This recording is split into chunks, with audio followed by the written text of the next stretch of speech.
Good evening, ladies and gentlemen, and welcome to tonight's coverage of the Full Throttle Sim Racing Victory Fuel Cup Series presented by Full Throttle Television. My name's Brady Hanna, and Tony Solari here beside me here at the Charlotte Roval. And boy, do we have a race for you guys tonight. Here at the Roval is going to be a tough race for everybody, lefts and rights. Everybody fighting for position, and it's a cutoff race for the playoffs. And I know everybody's looking forward to getting started here, Tony. Yeah, well, it is the Roval. And, a few years back, what NASCAR said, we're going to make the infield Charlotte Oval into a road course. And we've been coming here. I'm saying it's kind of interesting for me because usually I'm actually driving out here and I absolutely despise this track. So I'm kind of happy to be in the booth again tonight. Yeah, a lot of these guys were looking forward to getting out on track at this track tonight. Everybody had it circled on their schedule, especially someone like Jamie Knopf, Wayne Grassi, Sherwood Williford. Those guys really looking forward to getting on track here tonight and getting this thing underway. Can't wait to get back here as well. So we're happy to be able to bring this to you as well, and looking forward to a great race tonight. We'll see who can actually make the playoffs, who gets left in the dust here tonight. It's going to be a lot of fun. We're going to kind of follow that along. Talking about the playoffs, we'll bring up the playoff standings for you here on in the Full Throttle Victory Fuel Cup Series. Ben Tracy locks himself in and advances. Has nothing to worry about. Actually took a provisional tonight. Didn't even come out to the track. He said, "I'm good. I'm in a good place." Nathan Biggert out here, great road course racer. Look for him to do great things. Jeff Chandler up there, Richie Coy. But now you get towards the cutoff line. You got Jamie Knopf, Tony, who's in by 1 point. Clearly looking forward to this track here. And James Wallace behind him by 1 point. That 1 point difference there right there on the cutoff. Yeah, it's a tight battle for the cutoff right now. And I mean, they actually had that yesterday. A lot of shake up with points and guys in, guys out. And that's kind of what this chase format brings. And yeah, I know Jamie's been really looking forward to tonight, and James Wallace as well. So it's going to be interesting. Yeah, you got Stephen Allen there, or Lane Allen, as we know him, in seventh as well, only 3 points above the cutoff line. I'm sorry, it's 4 points above the cutoff line. Right there at the fringes as well. You got Brian Dublé, Wayne Grassi, and TJ Bartell looking to fight their way into the points. Some of those guys not even here tonight. I think TJ's not even here tonight. But Wayne Grassi, Brian Dublé looking to fight their way into the playoffs. A lot could take place here tonight on this Charlotte Roval. Of course, we always have we got the season points as well on the screen. That's the full season for the I guess the last 13 races, the C season. And Nathan Biggert leading that as well, with Daniel Simmons in second, Ben Tracy in third. Something to kind of look at as well. Nathan Biggert looking to extend his points lead, and Nathan has been extremely fast here this week at the Charlotte Roval. Yeah, he's almost like in a different car than everybody else because he had almost a little over a second quicker a lap than even the second place car during practice, and he's no slouch on any road course we go to. So it's it's no surprise there. I'm sure Richie Coy will give him a run for his money as well. Always quick at these road courses. Brandon Fetterplace, one of the new drivers as well. Looking really quick out there tonight, so we'll see what he can do as well. Looking at the schedule, upcoming schedule, of course, we're at the Roval this week. Next week we'll be at Vegas, and you've got Homestead and Martinsville for the next to last round in the playoffs, and then the Phoenix is going to be your championship race, of course. It's kind of what we have coming up there on the menu here for the Victory Fuel Cup Series. So look forward to bringing you guys all that racing action all the way to the end of the season here on Full Throttle TV, and looking forward to an exciting championship battle as well as we get down towards Phoenix. Yep, a lot of good drivers in play, and anything can happen, especially at a place like this tonight. The cars are so on edge, and the track is so touchy, and you're going to see a lot of guys go off track, maybe spin. You might have somebody actually get into a wall somewhere. I mean, there's plenty of wall opportunity for that. The only good stable spot of the track, I believe, is the actual oval itself. The infield just seems real slippery, and braking points are very tough for a lot of these guys. Anything can happen tonight with any of the drivers, and unfortunately, we don't have a huge field. So some of these guys that need to point their way in, they're going to need a miracle just to kind of get there. Yeah, and even on the ovals, we see Fetter Place doing his qualifying lap. We are in qualifying now, but even on the oval, man, these things can get kind of squirrely because they're set up for the road course, and so going through the oval, sometimes you'll actually bottom out in the banking, and it can really get you kind of squirrely in those places as well. There's really no place to hide here at the Roval. No, and the turtles are, we call them the turtles, or the bumpers, or the curbing, if you will. And you hit them wrong, your car's going to launch into the stratosphere. So you got to be real careful about that. I don't know if there's really any magic to this. If there is magic, I don't have a wand for it for sure. Yeah. Some of these guys know what they're doing out here, and they can, they can ease their way and tiptoe around here. In some circumstances, too, you look at the cars and you look like they look like themselves, so they're the turtles out there. Yeah, Fetter Place completes his lap, currently P3. Watching Joshua Johnson, those pink wheels, man, you can pick this car out a mile away with those pink wheels. Kind of an interesting look with the red car and the pink wheels, but man, it makes it easy to pick out on track. Well, yeah. Well, speaking of Josh Johnson too, in the playoffs, I mean, there's a guy that has put himself in a really good spot lately. He's got a little bit of cushion on there, so I mean, he's really not in too much danger tonight. We just need to see a good run out of him. Hopefully, he can turn up the night, in a good position, and he'll be good for the advancement of next round. Yep, ends his round. Looks like he's P8 currently on the board. 9 drivers taking a time so far. We talked about Jamie Knopf and James Wallace. There's going to be an interesting thing just to watch all race because we know there's only 1 point difference or 2 point difference between those two. And I think they're going to be the story for the whole night, to be honest. It's going to be where are they at, who's got the what, and I know it's just going to be tough for either one of them. They got to stay clean and do what they can do. Well, you're talking about Jamie Knopf, man. He's had a tough run of it lately. He ended up in a wreck last week on lap 1 at Talladega, and he gets wrecked at Kansas as well early in the race. Man, he's had a tough round of 12, I guess it is, and this is not what he wanted coming into the Roval because I know he had this one. Had his eyes set on this race for sure. He's really going to have to perform here tonight.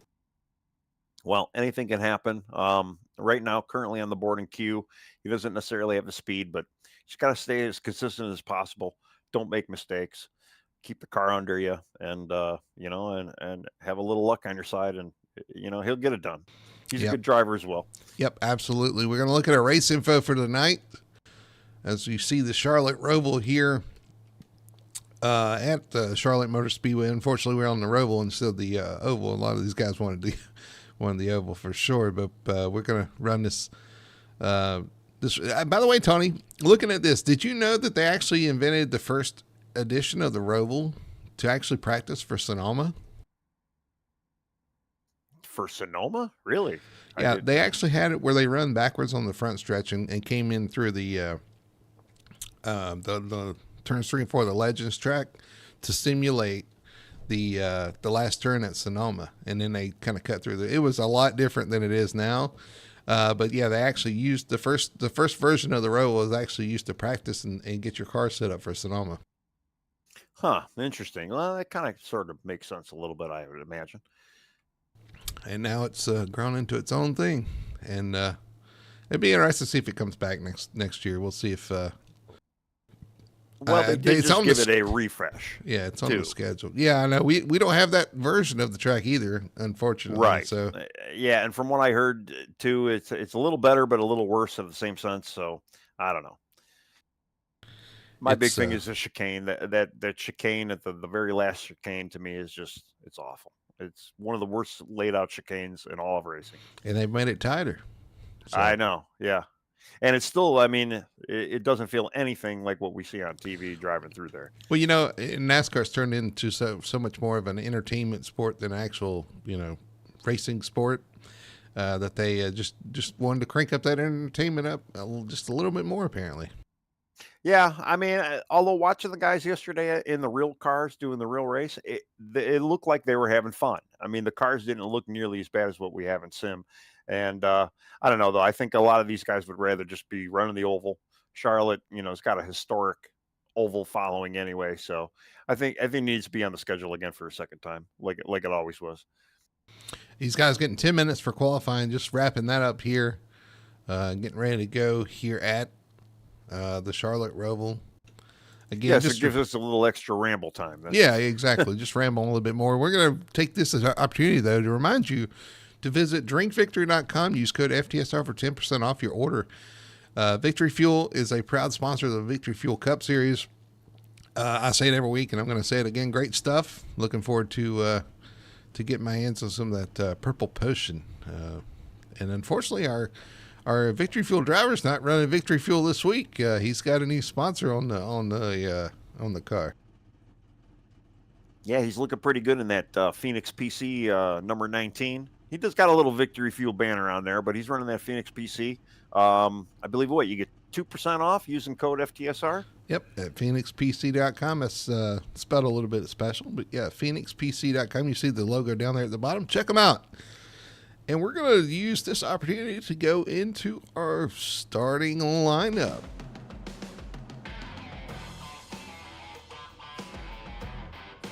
On pole tonight for the Roval, 51 laps. The 01 of Nathan Biggart's going to take the pole to the outside. A surprise, and a nice surprise. The 10 of Colton Gumm's going to load up in P2. P3 is going to be the 34 of Brandon Fetterplace. Richie Coy's going to line up in P4. In the 5th position is going to be the 14 of Lane Allen. To his outside, the 06 of Daniel Simmons. Starting 7th in the 7 car, Wayne Grassi. Joshua Johnson starting P8 in the 57. One of our championship contenders, the 48 of Jamie Knopf, is going to roll off P9. Beside him is going to be the 31 of Jeff Chandler. Starting 11th is the other J, James Wallace, starting P11. P12 is going to be Brian Dublé. And rounding out your short 13-car field here tonight, Tony, is going to be the 47 of Ryan Hedrick. I'm just looking. Yeah, we got a Josh, Jamie, Jeff, and James all lined up. I'm sure that won't be towards the back. That won't be a tongue twister at all, will it? Nope, it won't. But yeah, 55 laps. Just stay clean. What do we got? Stage at lap 12, which we will have a yellow for. Yep, stage at lap 12. When the leader takes lap 12 on these road courses, we do it on the leader. When the leader takes lap 12, we'll have our one and only caution, which will be for the stage. You may see some guys ducking pit road before that because there is a little bit of strategy for short pitting the stage and kind of flipping the stage, I guess, and getting track position.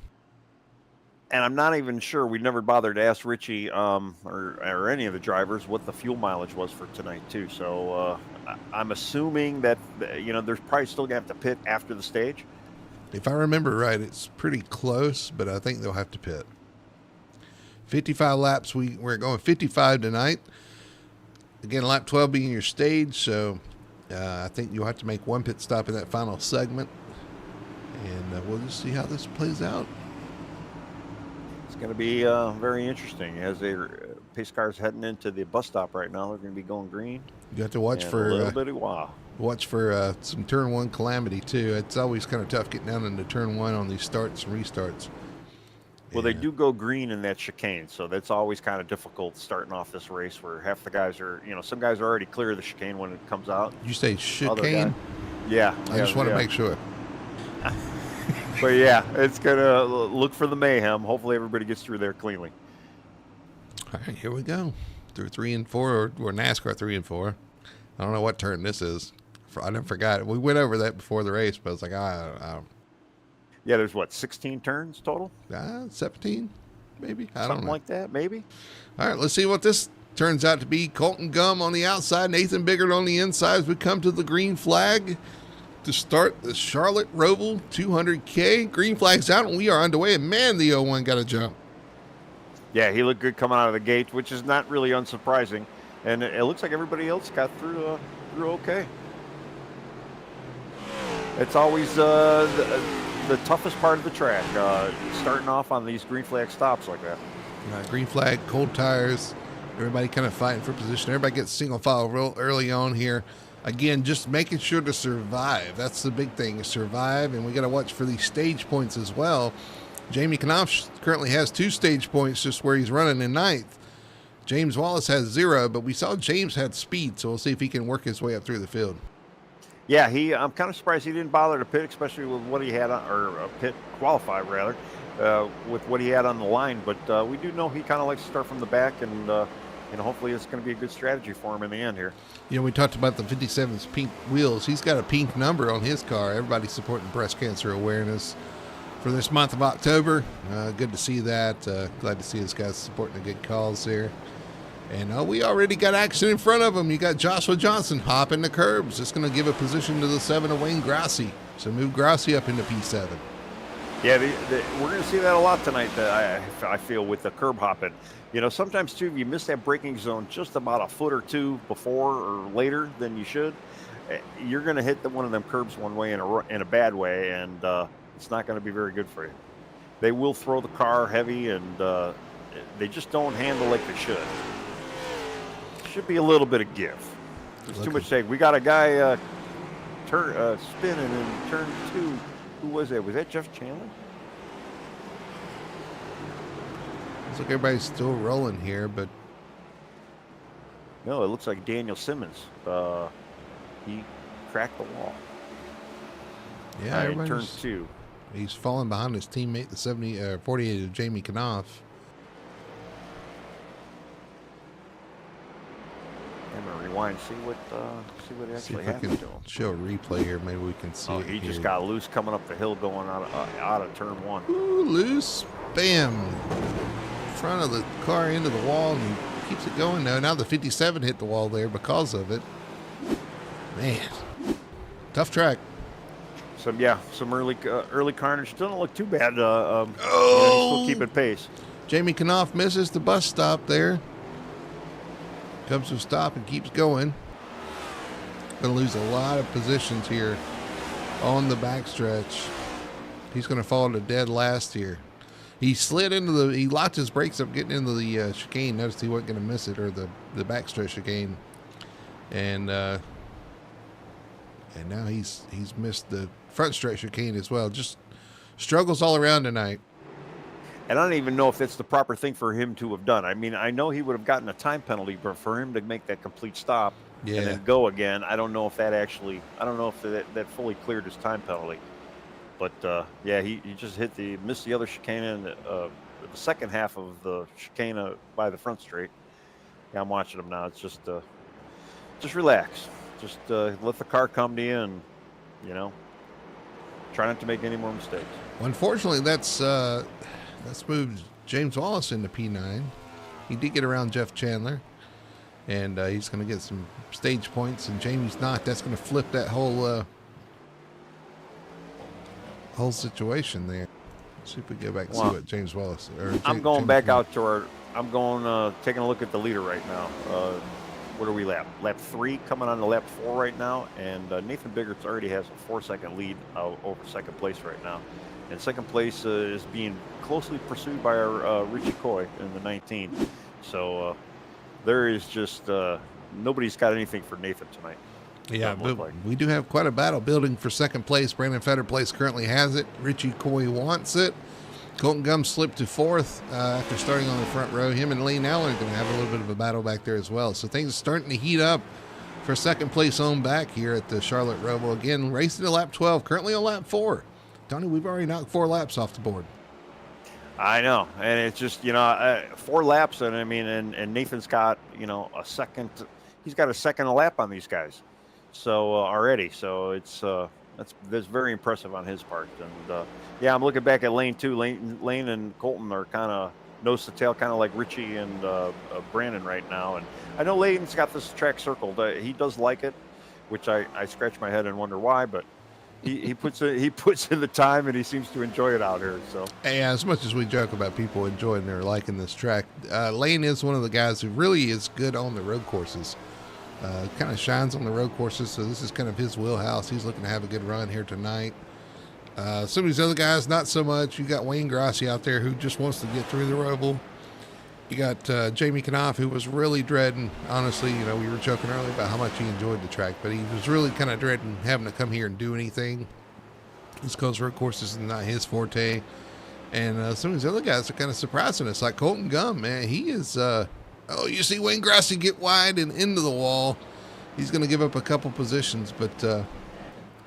he had such a curb hop, and it tossed him in the wall. Yeah. He hit that curb just in a wrong way. or if he's And bent actually, he something. had a little bit of front nose damage too, even ahead of that. So I don't know what happened.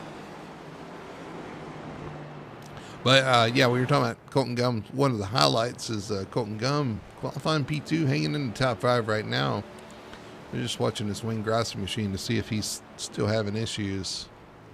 Looks like the thing is not handling really well. Looks like he may have bent the toe link on the front or something. Yeah, I mean, if he's got a meatball, he's probably just limping it right now. Although I've been in these cars where you get a little bit of that front right damage and you can't turn the thing at all. Oh, we got So, Daniel Simmons having issues coming back onto the oval. Yo, 6 of Simmons going to lose all kind of track position there. ouch, yeah, I'm going back to him. It looks like he did. He tapped the wall a little bit in that final corner going into the back straight. And see if we can see what happens here. Comes down into the he dip. might actually have wheel damage. Man, he hit it pretty good too, and it went straight. Yeah, and then it went straight into the wall. Man. Right. And that's kind of what it takes around here. And that's, as far as someone who likes road courses as myself does, that's what I hate about this track. There's really no give or take here. You got to run every lap like it's your last lap, and you got to make sure that you're so careful. And you almost can't really race the car. You almost got to baby the car, just because it's so difficult to drive. Daniel Simmons brings that car to pit road. He looks like he's hurting pretty bad.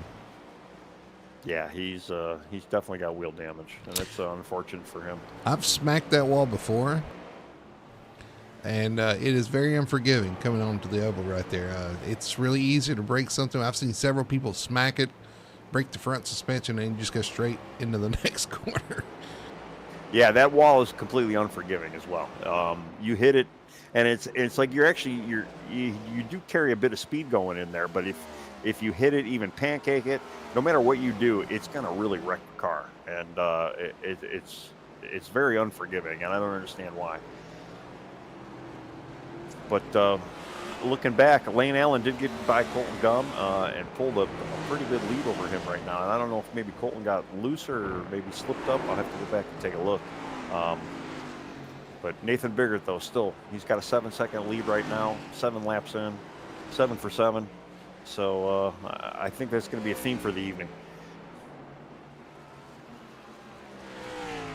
Yeah, 7 laps in. Remember, lap 12 will be your stage caution. We'll see if some of these guys decide to short pit and get some track position, or if they ride this one out and just try to ride it to the end. We'll see what happens here.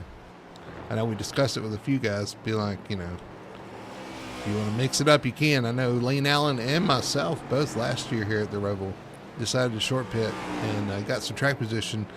Worked out pretty good for me, but Lane ended up in an accident with somebody charging from the back with new tires. And so, there's that risk as well. Do you really want to get off sequence? Do you want to play offense or defense? It's, you kind of got options here. Yeah. And actually, speaking about Lane and Colton, going back around lap 5, Colton got a little loose coming out of the bus stop. Something's... Richie's off the pace. Richie's off the pace bad. Uh-oh. Rewind to see what happened to him. I don't see anything on my... He is in He's for a pit in right the now. pit stop, yeah.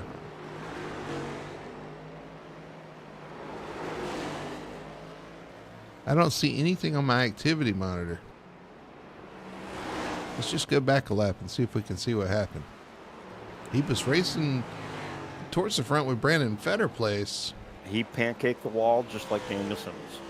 Oh, really? We're watching this. This is Yep. a replay here. Coming through turns 3 and 4 here. Trying to make up time. We'll get there eventually. It looks like he probably did get wheel damage from that. Yeah, he was way off the pace. So that's one of our contenders, man. Yeah, and that spot where I said it's very unforgiving, and he hit it just right. Right It definitely there. gave him wheel damage. And it just goes, straight and, yeah. He didn't get the wall contact. He didn't. He kept it off the wall, but he definitely, I mean, you can see the thing crabbing in the banking. Yeah, that's Yep. no good. No bueno. So Richie Floyd's going to be in the pits. He may be done for the night. I don't know. Well, the reality is that we're still very early in this race, and this can be anybody Could be everybody. You never know. It probably won't be everybody, but there's a lot of guys out there that this could happen to. He's your leader, then the 0-1 and Nathan Biggert, currently with a, what'd you say, an 8.7 second lead. He's been pulling a second every lap, so it's going to obviously reset when we get to the stage. But yeah, so far, by the stage, he's going to have a 12-second lead if he keeps up his pace, which he does not seem like he's slowing down at all in any way. Matter of fact, looking through his laps right now, he's still hovering around a minute 20 a lap, so not really losing any time to where he started. Looking at your top three. Good, amazing clean pace. Top four, Colton Gum running in P4 right now. Joshua Johnson continues to impress this season. Currently running P5 here at the Roval, and that is not an easy feat. No. And like I said early on, even before the race started, yeah, he put himself in a great position earlier on to not really be a tiptoeer, or what do you call it, on the edge with the next point or the lock in. And yeah, he's out here doing exactly what he needs to be doing tonight too. So good job, Josh. Yeah, Wayne Grassi back there. James Wallace fighting Wayne Grassi for position there. Look for some more of those important stage points. He's going to go to the outside of the 7 and Wayne Grassi around. Turns 3 and 4 on the NASCAR oval. Down into the chicane. Looks like Wayne's not going to give that one up. James is going to stay in there. And a little bit of contact, but he does take the position to move James Wallace into P6. Yeah, and James is just kind of moving forward, kind of like what we figured he was. He did have some decent speed during practice. So he gets by Wayne. He's got his teammate in front of him now. And, kudos to all the Boomerang guys that are out here. We got a full team out here. They all came, ran the road course. I know some of them needed to because of points and whatnot, but still it's good to see the whole team make a team effort. We know this is not everybody's favorite track, and just good to see everybody showing up. Yeah, kudos to everybody that decided to come out tonight. I know some of the guys that did not decide to show up here tonight. I understand it, but I appreciate the guys that did decide to show up and support the league, support the race, and the broadcast and everything. So kudos to everybody out there. Yep, absolutely. Just kind of going through the field, too, seeing if there's anybody out here that's doing anything fun. Well, Richie Coy did make it back on track, so he's not completely given up. And to be honest with you, when the caution comes out for the stage, if he's only a lap down, he'll get the free pass. So, I mean, he'll be back on the lead lap, and we'll see how much damage he's got and if that took him out of contention. But, yeah, it's not completely over for him. Well, I guess we'll see what kind of lap time he's running here this next lap. I don't know if he's going to be really hitting it hard, but maybe we'll get a little gauge of where he's at. But yeah, Daniel Simmons looks like he's still in pit road getting damage fixed. He might be out completely for the evening. Right on board with the 14, Elaine Allen. Tesco had contact with Jeff Chandler and Wayne Grassi. Oh, really? Yeah. Just falling back a little bit here.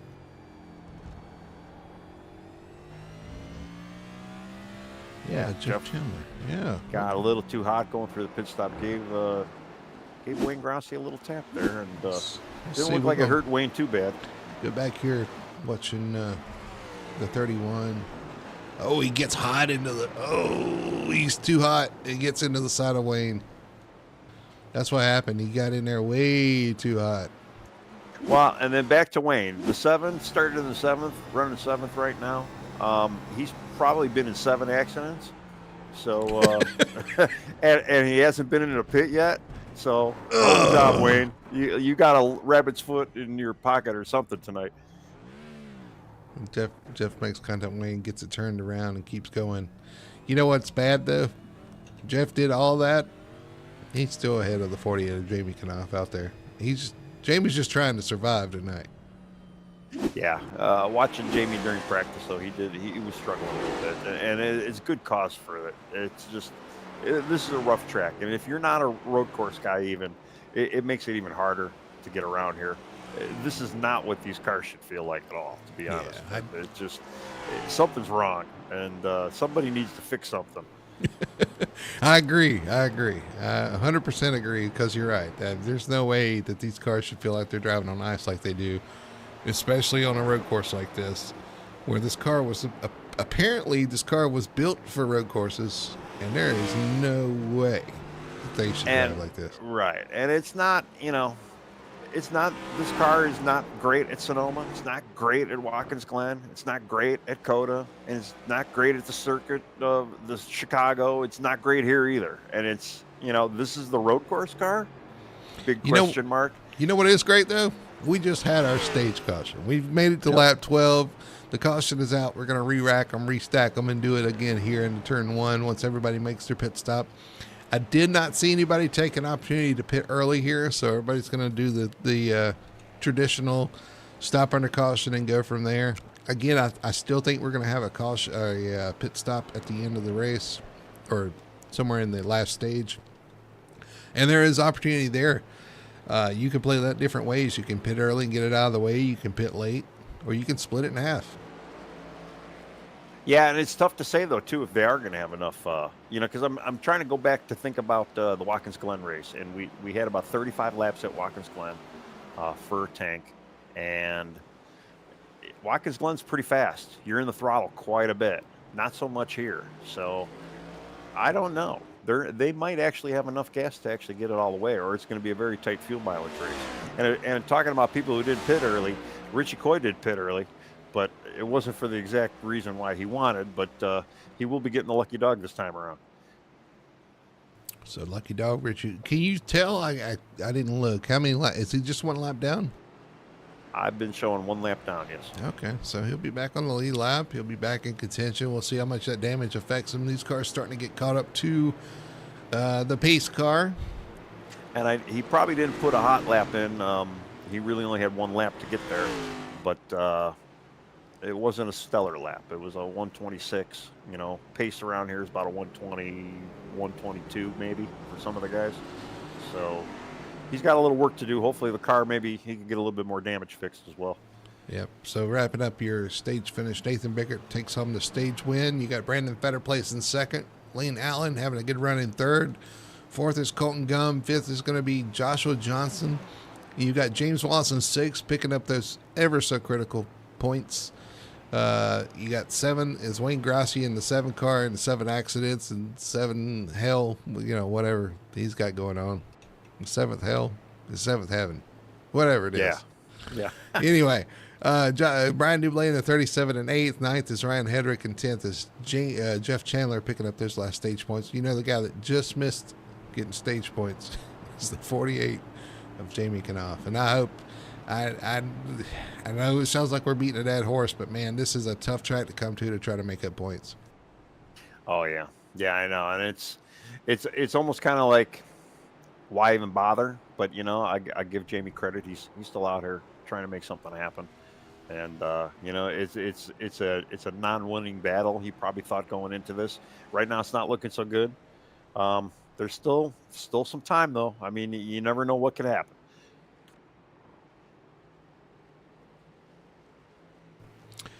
Coming down the backstretch, just watching Jamie and Richie Coy trying to get caught up to the pack here. Yeah, I am as well. I was wondering if maybe caution needs to be extended even. Well, no, I think they'll be fine. They're coming to the backstretch and everything. They'll be right. That worked out pretty good. I was wanting to make sure that everybody gets caught up here for the pit stop. Everybody's going to be able to, and now we'll have our pit stops. Now the question is, do you take tires? Because this car has been known to not really wear out tires, and as a matter of fact, you seem to get faster on older tires. Yeah, that's always been the trend with this car, is right, and it makes absolutely no sense whatsoever. But that's the trend with this car.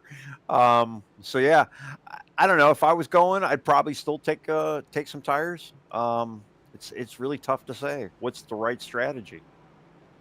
I mean, I don't know. Maybe look at what Nathan Biggert's doing. He's got this place figured out. So I would say whatever he's doing, everybody else isn't doing anyway. But maybe they should do what he's doing anyway.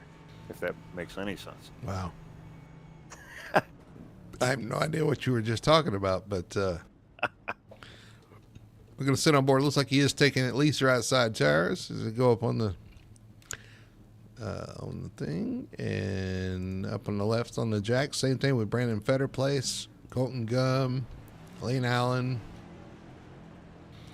So everybody's kind of holding serve here as they come out of pit road. Make sure you don't hit those tires off pit road. Yeah, the left-hand turn coming out of pit road is probably one of the sketchiest.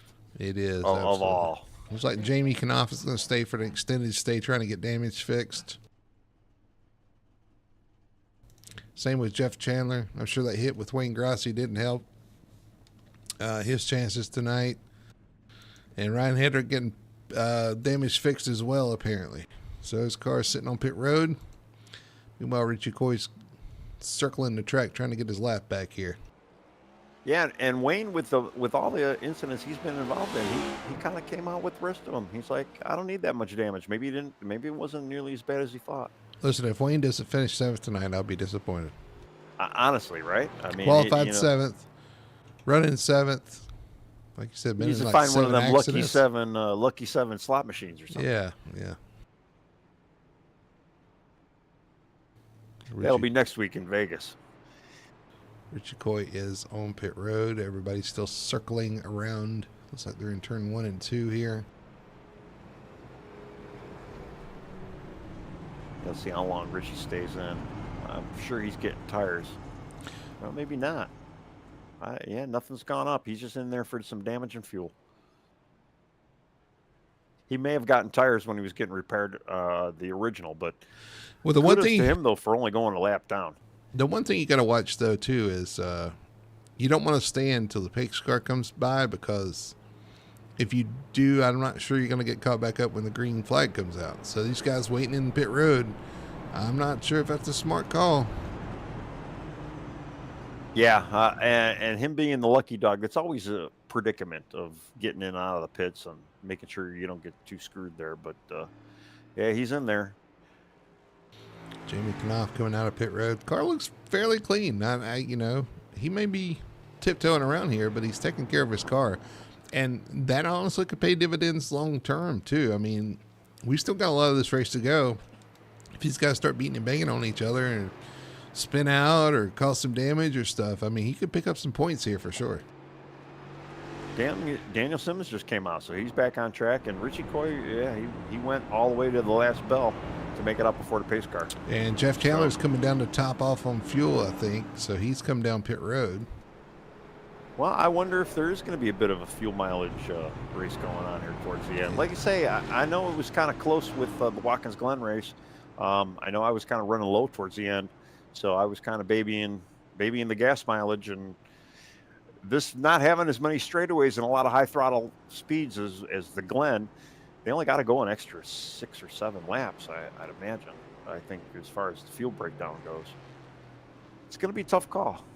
Yeah, for sure. I'm sure some of these guys are burning more fuel than others. I'm sure Nathan out front is able to save a little bit once he gets a gap, but he may be burning more fuel to get in that gap to begin with. Guys like Fetterplace and Allen up front are going to be burning more fuel than, say, a Dublé or Ryan Hedrick. Even Wayne Grassi. We saw Grassi do it on fuel strategy in the truck series at Kansas. He can maybe play that into a factor here tonight. Yeah, well, fuel strategy is going to be a huge. I feel like it's going to be a huge deal here. So yeah, it's going to be interesting to see what can actually happen. I'm just looking now at Richie Coy. He's going to have to catch up to this pack. He's got to give it a gun. Don't slide on pit, on the pace lap. Trying to catch up. Wreck on the pace lap, trying to catch up. Yeah, that's what I was talking about. You wait this long, and both these guys, him and Jamie Knopf, are both about a half a lap behind. And the leaders are in turn 2 right now. Oh, is it turn 2? Okay. So they may be okay, actually. They're getting there, yeah. Yeah. I know as a driver, when you're back there trying to make it around, you're thinking, oh, am I going to make it? I'm going to make it. And yeah, Richie's coming on to NASCAR turn 1. So those guys will be okay. Yeah, at least they don't have to go the pace speed of looks to be 50 miles an hour. Yeah, They can go a little bit quicker. Jamie and Daniel are both caught up now. Richie, of course, coming into the last chicane. They'll be fine. Everybody be caught up. We are going back green here, lap 16 of 55. We're going to be going green flag racing once again. Nathan Biggert, your leader. Brandon Fetter plays second. Lane Allen in third. Joshua Johnson and James Wallace rounding out your top five as we get ready for the green flag here at the Roval to restart the race and run the last stage here on the Charlotte Roval. Just be careful with that chicane. As they get to the chicane, remember the restart zones are active, so the 01's going to fire when he wants. Looks like he fired right there, and they're back green flag racing here at the Charlotte Roval. And everybody got through okay, yeah. Now if we could get to turn one, same way. Cold tires coming up that hill, it gets a little slippery. Yeah, and we're already looking at the 01, the 10. Colton Gum spins in front of the field, and behind him there's Calamity. Who is that back there? That may have been Ryan Hedrick. Jamie Knopf involved as well. Yeah, it looked like Ryan got a little loose coming up the hill, and yeah, somebody clobbered into him. But yeah, you're right. Daniel Simmons gets loose in turn two. Just all by him lonesome. Or no, that was Colton Gum, not Daniel. Sorry. See the 47 coming through turns 1 and 2. Spins just like Daniel Simmons did. Comes across the track, collects the 31 and the 48. 48 spins, and that happens all behind what I was watching, which is Colton Gum having issues coming out of turn, I think that is turn 2. Colton touched the wall, goes into the corner, and the cold tires just comes right around in front of the field. But I think the saving grace for Colton was the fact that they were wrecking behind him. Everybody kind of already checked up and slowed up there. Yeah, well, he didn't hit anything either. Maybe just scuffed up the tires a little bit more than he needed to. But, yeah, lost a few spots, but he was looking good earlier, so he could probably make that up. Jamie Knopp, though, he definitely did not need this. No. On top of everything else he's been dealing with. Because now he is dead last on the lead lap and got some distance to make up. That is not what you wanted to see. Yeah, he can only pray for a lot more guys having a lot more issues tonight, and yeah, we'll see. We'll see. Still a long way to go. One person that did benefit, though, Richie Coy, worked his way up to 8th right now, kind of on the bumper of Brian Dublé right now, getting ready to make a move on him.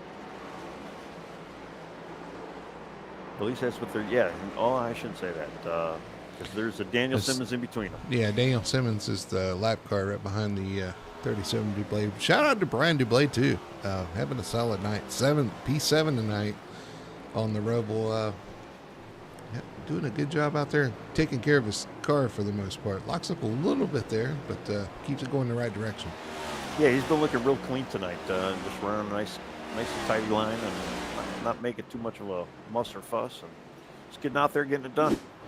Well, we had issues with Jamie Knopf again. Going back through turns 1 and 2. We'll see what happens here.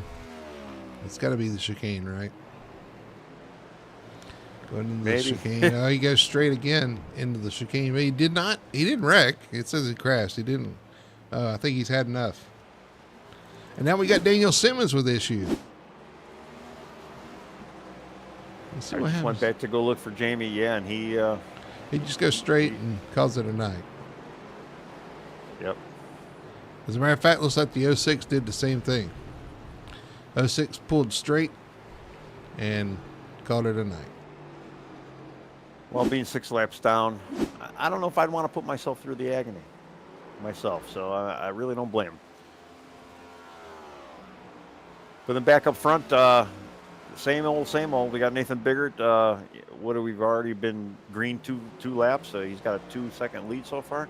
So he's still on pace, still running about equal lap times. He just ran a 19.9 last lap, so his pace is picked up slightly. Brandon Fetter plays running second right now, and he's got Lane Allen. He's got a good second ahead of Lane Allen right now. So Lane's just showing a strong night. Let's see what he's got. He's got to find a little bit more speed, though, if he wants that second place.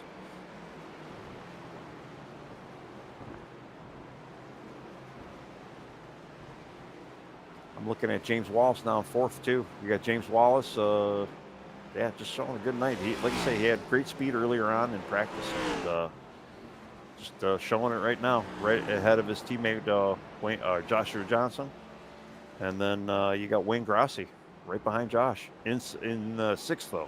Wayne has picked up a spot. Oh no, he's messed up our mojo. He's messed up his 7 rule. He's probably like, I'm taking it.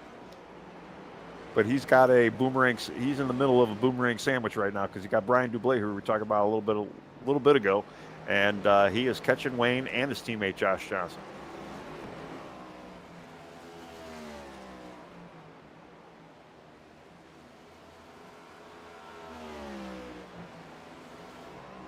Let's see, I'm looking back a little further too. You got Richie Coy running 8th, making up a little time. His lap times have actually improved a little bit, so he did get the car fixed to a decent amount, and then he's got Jeff Chandler behind him. And Jeff's still looking pretty solid. That curb hop really didn't mess him up too bad. The chrome paint still looks shiny. Still got shiny side up. Yep. You see the 57, Joshua Johnson, diving to pit road. He's opting for that early pit stop. As he comes down pit road, he's going to get that fuel that he needs, I think, and get back out. I think it's the call here. So there's going to be a little bit of strategy here. He's going to go early. That is an interesting strategy, and yeah, I'm kind of surprised he's even doing it. But we know we're not going to have any more actual yellows, so I mean, really, whenever you go, you go. To me, though, I'd almost rather take the gas later. Although if you're only taking like a splash or two, I guess it really doesn't matter how long you're in the pits, right? Yeah, no tires, just a splash of fuel. He's going to be back out and back underway here. Lap 21. So yeah, he's done his pit stop. Now he's just got to run laps. And honestly, I like the call. If you think about it, you're going to get yourself some clean track, crack. Clean crack? Yeah. Yes. Yeah. Clean track. You got clean track in front of you, so you're going to be able to run some really quick laps if you can. There's no traffic to deal with, I guess. That's right. Clean track, front to back. But yeah, no, I agree. And I was thinking about it. As we were joking about it. But yeah, he was under pressure from his own teammate Wayne Grassi a little while ago. Now he's in for tires. Or not tires, but just to get a little quick top off. He's got basically an open track. He's not under pressure. He's got nobody in front of him. He could just run out there and just, turn on a nice album or a audio book and just go drive. An album? People use albums. I know you're showing your age there, Tony. They're still called albums, even though they're pressed on CDs or laser discs or Brian whatever. Dublé in the pits as well, opting for a clean crack position. Well, that's a boomerang strategy. So, yeah, it doesn't make sense. He just didn't want to be right on top of Josh, so they went on a different laps. Do we got a James Wallace coming in next? That's who I'm waiting for. I mean, and we got Ryan Hedrick still out there. So let's see if this is going to be a boomerang strategy. But, yeah, it's not a bad strategy, too, especially on a track like this where you really don't want to be under fire. You just want to kind of have that nice, clean track where you don't want to, you don't want to have somebody in your mirror hogging you down or somebody that's in front of you that you're trying to pass. You just want to try and race the track, not necessarily other people. And, for somebody like Josh, too, he's just got to maintain. And, his points are in decent shape. So, for him, that's probably the best strategy he could have done.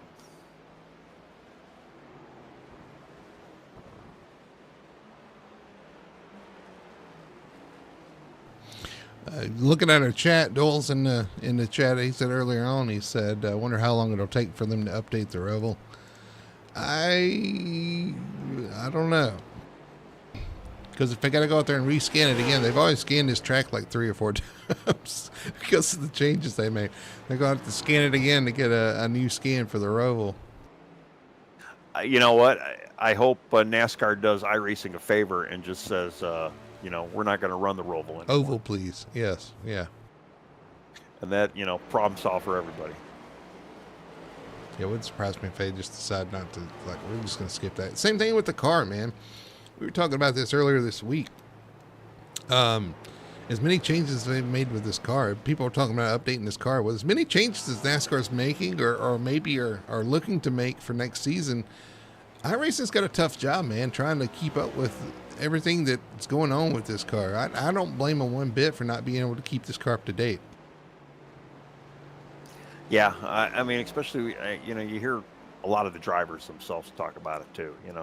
There's not too many drivers in the field that even enjoy driving a car, so it's just surprising that they haven't made a change or even announced a change or just completely scrapped the idea altogether. I mean, I don't know. They'd probably gain more fans. People like us would probably be even happier and more. Think of it as more of a wow. Well, that was a very noble and respectful thing to do. But yeah, they're riding it. I mean, I don't know. I don't know why, but they are. Well, with the lack of updates in the last season build, I think a lot of people are a little irritated or frustrated, or I don't know what the word is, and those frustrations are, to me, are warranted, just because there was no real updates to the oval side of things for that season, and I'm hoping they make up for that in this season 4 build, or season 1 build, I guess, in December. But I guess we'll hold our breath and see if that actually comes to fruition. As watching Richie Coy here, though, on track, Colton Gumb's starting to make those positions back up that he lost with that accident on the back of the 19 of Coy. Coy up to 5th right now. Really did a good job for rebounding after being a lap down. But he's going to have to hold off the 10 of Gumb, who's really impressed tonight. As we were kind of talking about other things, I know that's kind of the battle I've been watching. And yeah, Richie did a hell of a rebound. Like I say, he was running pretty good lap time, so the car, whatever, he did get it fixed and repaired, and yeah, he's on the move going forward. But Colton Gunn, right after the green flag stop, or the yellow for our stage, he had that little incident. He didn't hurt the car as much, but we knew it was going to take him a little time to get back, and yeah, he's right all over Richie. But right behind them, if you look, we got the number 7 in 7th again. And he is just hanging on and hanging in there. And kudos to Wayne right now. All that's right with the world. The 7 is in the 7th spot. Qualified That's right. 7th, running 7th, number 7. And going up front, Nathan Biggart's still out there. Still got a commanding lead. He is not doing his second lap, though, right now. So he must have slowed down, which leads me to believe that there is going to be a little bit of fuel in play. And he's probably going to just save a little bit. And then you got Brandon Fetterplace running second still. Showing a really good, strong outing here. Being pretty new to the league, only have about 4 races in now, and just real dominant out here tonight as far as he's going compared to the rest of the field. Lane Allen third, still hanging in there, having a good night for him, and then James Wallace, who we knew wasn't going to be a slouch, but hanging in there in 4th, and just having a clean run right now. Yeah, James Wallace P4, Richie Coy P5. That race still on. Colton's kind of backed off a little bit on the 19 of Coy. And you were talking about the 2 teammates, or the 2 of the 4 teammates, Joshua Johnson and Brian Dublé pitting. Ryan Hedrick and James Wallace have not pitted yet. And as a matter of fact, Ryan Hedrick just gives up he's got issues. Hedrick has issues. Joshua Johnson gets by him. Hedrick on the apron. Yeah. I got to rewind, see what happened to him. I wonder if he got hit in that same spot that we've been seeing all night. You know what's funny is that spot that you're talking about is the spot they got rid eliminated. of. Yeah. Right. And no, he didn't. He did not have that issue there. Let's see what happens in turn 3. Right out of the carousel, it looks like he got a little loose. Oh no, he never did get it turned, and it just went straight on. He got out. He got a little wide. Get on that flat spot, that flat area on the top of the corner, and it just never would turn. It just went straight, and that's what got him his damage. Yeah, he got pretty heavy contact on the left front, which is kind of odd around here, but yeah, definitely enough to where he's probably having some handling issues. Maybe even a meatball where he's got to get some damage fixed. But that will most likely put him a lap down. Everybody started to get spread out a little bit here. Everybody's got their own little running room. The closest battle right now, actually, it's like Lane Allen starting to make up some time on the 34 Brandon Fetterplace for P2. Yeah, he's been holding about a second off of Brandon. I've been kind of watching that a little closely, and yeah, been running pretty good, just slowly gaining. It's really just we're going to see the long run car coming in right now. Who's got the long run? Who's got the better tires? And they're supposed to be going faster with older tires. So let's see what happens. It's funny just to watch these guys, tiptoe around this track, but try to run faster than the guy in front of you. How easy, Tony, and I know you know, and I know as well, how easy is it to step over that line trying to chase somebody down? You see them right in front of you. It's like, I just need to just run a little bit faster to this corner. And that little bit faster can bite you, and you end up in the wall. And that's the worst part about this track, because there is no forgiving. There is no doing just what you said. You see the guy in front of you, you're trying to at least just pacing him. You miss that braking marker by feet, and it's gonna hurt you. You're gonna lock up the front end. You're gonna skid. You're not gonna turn. It's gonna make the car super tight, and there's just no give whatsoever. To where you can make a little flub and save yourself. I mean, we just saw Ryan Hedrick kind of made a little bit of flub. He blocked him up a little bit, went straight, hit the wall, and he's damaged.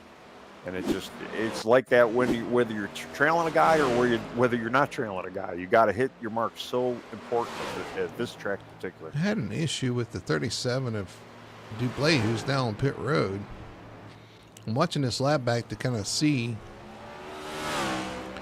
what his issue was, and I wonder if it's the same place that's been biting everybody else, because he did go through the bus stop, and he hits the wall coming out of turn one. I don't know if that's what causes damage, because he hits the inside wall. So that right there was enough to bend the toe link. It goes into the turn 3 and 4 section, and it just, you can tell he's off the pace there. So, man, tough break, man. He's having a good run. Yeah, for sure. And it's just, that's how quickly some of this stuff can happen to some of these guys out here. And it doesn't take much. It could be a very light tap, and that's kind of the unforgiving nature of this car too. And it's very, it's really not consistent with some of the other tracks we go to. Sometimes you'll hit a corner and you'll think, it's no big deal, and you're completely destroyed. I mean, look at Wayne Grossi, for example. He's been in a few wrecks. He's still out there. Didn't look like he had any damage. Still running good competitive laps. So then other guys, they tap the wall, and the cars needs major repair. Well, I'll tell you what, these points are going to be interesting too towards the end, because just looking at the points, the way they played up the playoff points, you got Daniel Knopf and Daniel Simmons who decided to take their 12th and 13th and go home. And then you got Wayne Grossi, who's running fairly well, got some stage points, is going to finish hopefully up towards the, in the top 10 here. Could shake things up. I'm interested to see how the points play out. Well, I think it's safe to say, though, too, James Wallace definitely has won the Jamie Knopp competition. So, he's done what he needs to do tonight. He definitely got stage points. He's running in a solid points position. He's kept his car out of the wall, and with Jamie's forfeit, he's definitely gonna looks like he's gonna advance.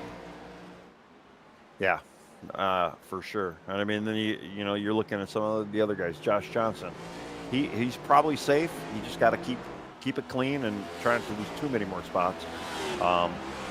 He's just kind of in the back of the pack, although he has pitted too. So, I mean, we can't discount that.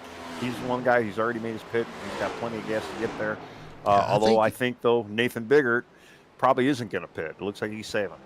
I think he should be safe, but you're looking like, you see the 67 let the 10 of Colton Gum around. Yeah, and and I noticed too, Richie Coy got by James Wallace as well. James probably knows he's in a decent spot as well, and again, it could come down to fuel mileage. Some of these guys might be realizing, hey, I need to start saving a little bit. And if you're in a decent point spot, just go out there, ride around. I'm just very intrigued with Wayne Grossi being below the line, but having a solid night, seeing how much he can make up here. Lane Allen was above the cut line, doing exactly what he needs to do. Some interesting storylines. We'll have to follow up after the race to see how everybody shakes out. Yeah, and Lane, you were saying earlier about Lane. He was slowly moving up on Brandon Fetter place, and he's slowly creeping there, and he's been gaining maybe about a tenth a lap on him, and he's almost in striking distance right now to take over second place. These guys up front make it look so effortlessly. One of those words. And but it's not. It's this track is difficult, and I wonder with the tires coming in if it makes it easier or harder as the tires get older. Yeah, I don't remember. I don't remember from last year how bad it was, and I still don't even understand why older tires are going to make you go faster. But whatever. Um, yeah, some of these guys, they just got that knack, and is really, you got to have that feather foot. You got to be light on the wheel. You really just got to hit your marks, and I believe there is a bit of secretness as far as where you need to be braking, maybe how much you need to be braking, maybe not even be full throttle in a lot of areas where you think you maybe should be. And I don't know. I just it doesn't feel like racing to me, to be honest. I feel more spirited driving when I play the truck simulator. Maybe we should bring trucks here. That'd be kind of fun. Semis. The Craftsman trucks? Oh, okay. I'm talking like 18-wheelers, trucks here trailers, next year. and everything. I mean, you might as well. I mean, driving a bus around here is probably no different than driving these cup cars to some of us. I'll tell you what, Lane's getting through that first section pretty good. He's back on yeah, I mean, even through the carousel, he can dive it in there. He gets a little wide, but honestly, that's not a bad line to go. True. If you see a lot of the guys on the Sunday night or Sundays, they take that corner very wide too. Yeah. And I'm impressed that you don't get a 1X for going off track for that as well. So iRacing at least got that part right. I thought he overshot it, but you're right. That's kind of the line. You kind of dive way out there and get that cut that as straight as possible. Yeah, Lane runs a great infield too. His whole infield he's just very smooth. Got a nice line going. He seems like he does lose it though on the actual oval section. Although I say that he's got a hell of a run now. You don't want to take that passing opportunity though in that chicane though. There's no way. Now he's making him think about it, I think. Well, the best thing to do is you want to hope the guy gets a little loose exiting the chicane, and then maybe if you get a bit of run on him, you can kind of get by him to the actual chicane. I should say the bus stop, not the chicane. Sorry. Let me say that again. I think he's thinking about making him think about it, I think. Yeah, it's possible. Yeah. You think your thoughts, and that way your thoughts can be thunk. Thunk. Is thunk a word? It could be. I'm surprised. Why not? Why not? I might have to thunk about it. Lap 23, as you see him go wide once again, they're doing that wide entry. Lap 23 or 23 laps to go. I'm sorry. I was going to say, yeah, we're lap 33. Yeah, 23 of 55. 33 of 55. 23 to go here at the Charlotte Roval for the Full Throttle Sim Racing Victory Fuel Cup Series. Watching a battle for second here. Heat up. I want to remind everybody to get to drinkvictory.com. Use code FTSR for 10% off your order. Get you some good Victory Fuel. Every winner this year receives a free 4-pack from Victory Fuel. These guys are enjoying it. Everybody talks about how much they like it. Get yours today. Drinkvictory.com, FTSR for your code, and you get 10% off your order. Check them out. Yeah, I'm still watching this battle for second right now. It really is the only battle on the track right now, kind of worth watching. Especially, too, we got Richie Coy 17 seconds away from, 17 seconds away from our leader, second and third place. Oh, yeah. You're right, yeah. Yeah, and I mean, our leader, he's checked out. 11-second lead right now, which is a little less than the second per lap that we were talking about earlier, so he's got to be saving just a little bit. I'd imagine it's got to be a fuel mileage. I don't know. We'll have to find out towards the end of this race when we start talking to some of these guys, see what kind of fuel they got. Watching Colton Gum too, seeing if he can run down the 19 of Coy. They were right there together, and they've kind of spread the gap out a little bit here. Yeah, they're probably the second closest battle on the track, which isn't really much. I mean, they're still about 2 seconds away from each other right now. Colton kind of smokes it going up the hill. Kind of slows it down. You got James Wallace behind them. Now, we know James Wallace kind of just let them by, so he's just probably out there just wants to have a nice, clean finish. Yeah, he's the one he needs to points. do. Yeah, just get Get your points or go home. No mistakes, no huge mistakes. Even though with Jamie out right now, it's with those stage points he got, that's going to be the determining factor. Now, one guy I'm kind of looking at towards the back of the field too, and it's kind of surprising right now, and that's Doyle's buddy, Jeff Chandler. And I know racing Jeff at some of these road courses too. He's a pretty good shoe out here, and I know he's in the points. He's really doesn't have to worry about advancing or anything like that. But I just figured there'd be a little bit more work out of him tonight. He's at the end of the lead lap right now, almost getting ready to go a lap down. He's about 7 seconds behind Nathan, or in front of Nathan right now. So it's going to happen sooner than later. But I guess he's just out there having a nice little Sunday cruise.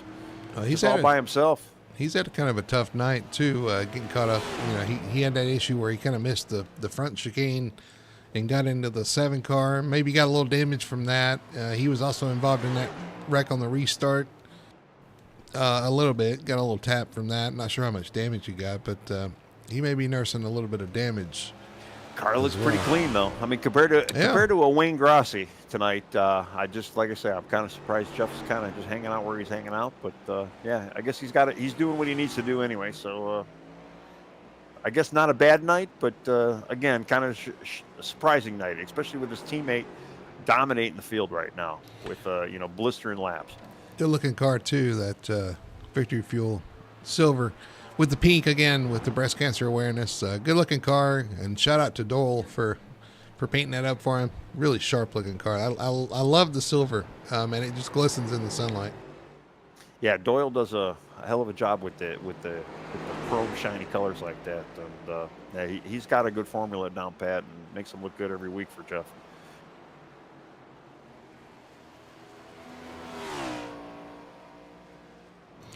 See who else we got in the chat. Jason Anderson. Oh, the position tracker. Yeah, we can fix that. I know what's going on with that. And I'm kind of looking back at our Lane Allen, Brandon Fireplace. Brandon, I don't know if Lane had a little issue or anything, but I have to go back and look. But Brandon kind of drove away from Lane.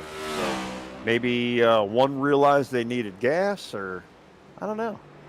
Gotta go back and look. Like I say, Lane was really close to him, like literally almost wrecked him. Close. Maybe he just got a little spooked and backed off a little bit. Again, he's one that's kind of doing what he needs to do as well. It's a good solid night. We kind of expected that out of the 14. Just trying to stay out of trouble. Maybe his car's falling off a little bit. I don't know. Handling may have fallen off a little bit. Well, he did get pretty close to him, like he was getting ready to pass him. I believe he did check up to him. It didn't look he didn't smoke his tires. We're talking about Lane now. Didn't hit anything. Maybe just kind of threw off his line a little bit. He was probably on a part of the track where he probably wanted to go. He kind of threw off his rhythm, maybe. I don't know. But all that time he spent trying to get back up to him, and he's a good 2 seconds behind him now. We got Wayne Grossi in the pits, so Wayne's choosing to come get his fuel now. Coming down pit road, still in P7. Now, will he get tires? Let's see. Oh, he's getting left sides. Did he just get left sides? That's what I saw. Left sides only. What? This is a mainly right turning track, is it not? Yeah, for the most part, yeah. Unless you feel like you need that extra. This turn right here. Chicanes. These right here. Yeah, I'm not really sure. The question is, how does a car handle with only getting two tires? It handles bad on 4 tires. So I don't know. But Wayne's having a good, strong night tonight. So hats off to him. Even for showing up. I know he's not a fan of these road courses, and I don't know. He looks like a road course racer out there tonight. He kind of got used up a little bit too, a couple times at least. I know 31 Chandler got into him. There was who was it? Somebody else. I think him and Wallace kind of got into it. He's kind of beating and banging, but he's hung around. He's stuck in there. He's having a solid night. Don't want to jinx him, but unfortunately he's in P8, so he's going to have to pick it up one position at least. Well, yeah, I know. We got it. You got to get back up to 7th. Yeah. Isn't it? I think there's a penalty in the rule book for that, right? Right. If you don't finish in your car position, which I don't know. I don't know if I like that. I mean, the 01 is P1, but Brandon Fetterplace may have something to say about that. He didn't want to be 34th. Yeah, well, he's definitely not running 34th tonight, and unfortunately, he's running. I mean, he's running second, which is great, but 14, almost 15 seconds behind first place right now is probably not what he was expecting. But even so, I mean, to still be out there running second place, he's still a class of the rest of the field, I guess, right? He's running the best of the rest right now. Fetterplace Right. in 34th, being chased by Lane Allen and Richie Coy up to 4th. Good rebound for Richie after having that meatball early on, smacking that wall, having to come down pit road, going a lap down, comes back from a lap down, currently P4. Good rebound. Got to be pretty proud about that. Well, especially too. I mean, we said a little while ago he was 17 seconds behind. Well, he's only 9 seconds behind Lane right now. So Richie Coy still got a little bit of pace going right now, and he might be able to sneak a third from Lane if Lane doesn't kick it in high gear. You need to tell me if my eyes are playing a trick on me or not, but it still looks like that thing's crabbed out to the left. The back end's crabbed out to the left. Watch it going down the straightaway. Richie's car? Yeah. I think it's still crabbed out to the left. Yeah. It does kind of look a little funky, yeah. It does. Yeah, look at that. And, that'll be an interesting conversation later. Yeah, because he might be like, this thing drives so great now. You never know. it may drive better. I don't know. Right. But literally, look at that car. Look at the left. The back of the car is lower in the banking than the front. Yep. Y'all know. I absolutely do see that. It is pretty wild. definitely crab walking. I'm sure he's holding that thing to the left. Well, let's see. What does the cockpit view look like? Let's see. I'm trying to find. Oh yeah, he's got the thing hugged to the left. Do we have cockpit? Where is that at? I almost got to turn on his actual stream to see how he's actually holding his rear wheel. Because I'm thinking that thing is. Well, let's see if I can find the right camera. Where's the cockpit? I don't have the wheel turned on. Yeah, on my camera, he's for sure holding that thing a little bit further to the left than I'm gonna do something. what you would normally do. I'm gonna break the fourth wall here or whatever. I'm gonna show you the chase cam. See if we can see it. The chase cam. Let's see where's that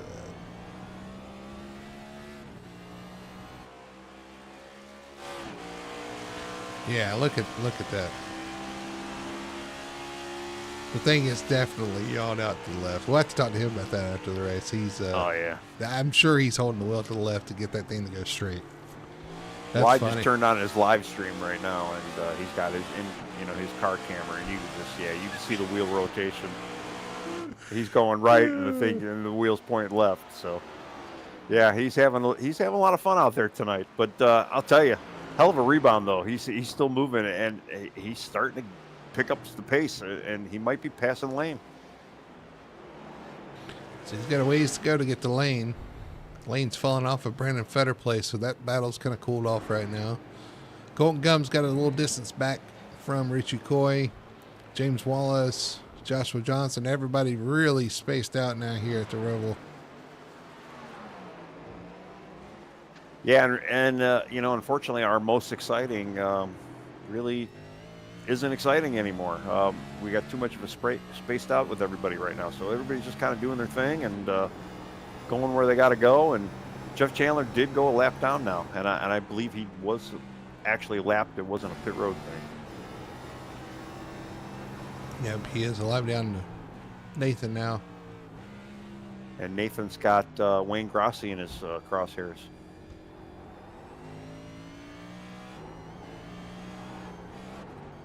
It's right along with Nathan. Wayne's going to give him the spot on the inside. Now, this is what you were talking about. Don't try to chase Nathan. Don't try to think It's you so can do what easy. you can do. It's so easy when you see somebody go by. You're like, okay, I can. It's not even like a. It's almost a sub. I don't know what I'm trying to say. It's subliminal. It's Like right. you watch a car, you're like, okay, I'm going to pace myself off that car, and it's not like you're trying to push the car. It's just so easy to get caught up in trying to mimic what you're seeing, and it's different than what you've done the whole race. It's get you in trouble. Right. You see the guy in front of you, that just lapped you, he brakes a little bit earlier or a little later. And you're like, oh, let me do it too. Well, then it completely throws off your rhythm. And next thing you know, you're eating wall. And yeah. Fortunately, it didn't look like it got Wayne there. So Nathan was able to just kind of pull away from him. So I don't think Wayne's going to fall into that trap. But Eating wall. How does wall taste? yeah, it's in the construction industry, sometimes you get a little drywall in your mouth. I'm not gonna say that doesn't happen. I was going to ask you if you wanted to go out on a limb and predict a winner, but I guess we'll save that. We got 13 laps to go here at the Charlotte Roval. Your current leader, Nathan Biggert, dominating. Brandon Fetter placing second. Lane Allen third. Richie Coy fourth. Your fifth place runner is the 10 of Colton Gum. Still hanging in there. The 10 is still in P5. Yeah, I mean, but 26, almost 27-second lead, first place to second place right now. Yeah, there is no mistake. Unless something bad happens to Nathan and the car, I don't see anybody else being able to win this one. Yeah, you need to stop throwing your cups out there on the track trying to get a caution. It ain't going to work here, unfortunately.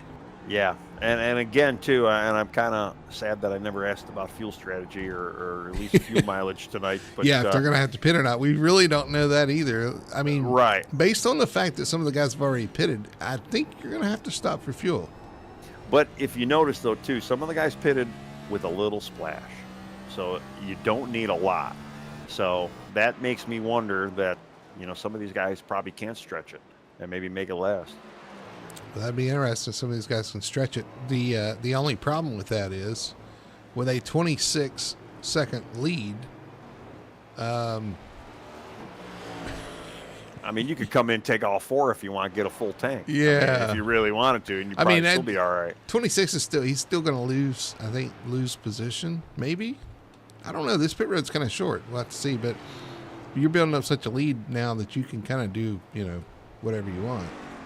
Right. And I mean, if he wanted to, just coast around for a lap, I mean, he's not in danger of losing the lead. But I mean, if that's what it takes to save that last lap of gas, I don't know. I would imagine though, if Nathan knew it was going to come down to fuel, he would have already made his strategy. And I think right now he's probably just out there just Sunday driving it. He's probably got plenty of fuel in the tank for it. Remind me, we need to remind Richie maybe for a new sponsor, he can be sponsored by Joe's Crab Shack. And with his car crab walking like it is. Joe's Crab Walk? Yeah, I know. I'm watching it too, because I got the stream on the other monitor here. And, I'm watching him now. It's just so funny. A crab walk. And the funny thing is he's running P4.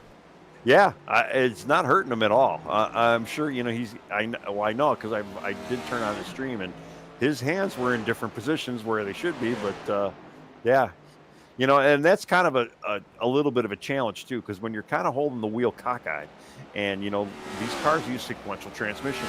Most people have the paddles on their wheel and the paddles are mounted to the wheel. So when you're rotating the wheel, your paddles stay with the wheel.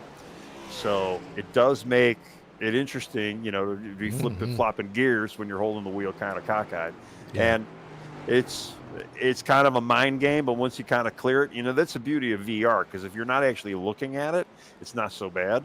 But when you got to sit there and actually see it, it kind of throws you off a little bit. But he's, that just shows you his racer mentality. Just get it done, do what you got to do, and he. Hell of a rebound if he could stay in fourth for the rest of this race. I know he's taking that one corner a lot easier, though, you know? Ooh, a lot of air for the 57 of Joshua Johnson through the last chicane there. Watching him, he's the next car to be caught by the leader, the one at Biggert. And caught a lot of curb there coming.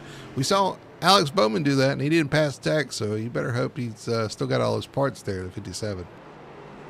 Yeah, hopefully it didn't knock 17 pounds of parts off of his car or whatever. I mean, you know, I still don't even know what, you know, and that whole situation with real NASCAR, I don't know what went on there. But ooh, we got a pitter. Seems weird.